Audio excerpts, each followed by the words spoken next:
in DeKalb at the same time? It says a lot about DeKalb County. It's a smart county. How do you think their work is shaping the county and inspiring the upcoming generation of leaders, especially women leaders of color?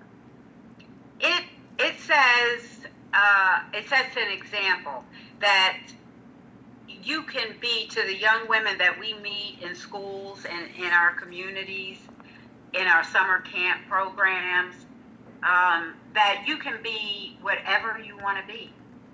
And that developing relationships is important, and networking is important, and following the right kind of examples. And unfortunately, many of our young women may not get that at home.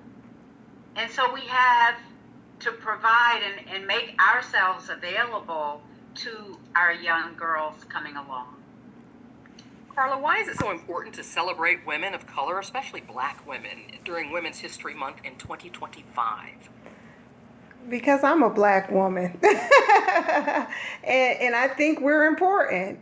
And I want to make sure that everybody that we celebrate and everybody in my network are aware of who we are and what we do and what we bring to the table.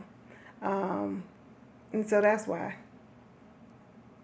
You've been doing this now, you said 14 years. Can you think about some of the other important women, not only in DeKalb, but Metro Atlanta, the state of Georgia, who have paved the way and on whose shoulders we stand today?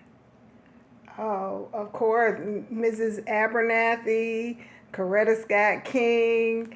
And actually, one year we actually dedicated, she had just passed, and we dedicated one of our Women's History Month programs to her. And Alicia Thomas Morgan, who was a state rep. She was the first or the youngest state rep at the time. She was our keynote speaker.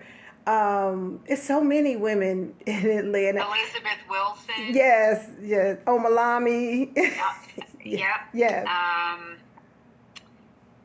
It's a long list. It's a list. I mean, we could just pick, and it's so funny because I have been to different events where some of my friends who don't live in Atlanta are like, "Oh, this is just so great. You know, so many Black women, they're doing all that." I'm like, this is what we're used to. This is normal for us in Atlanta, but in other places it's not. You know, sometimes you can take it for granted because there's so many great women who have paved the way for us to do what we're doing. Zenona Clayton, she was one of our honorees. Yeah. A few years ago. So it's just so many different women. It's kind of hard to name them.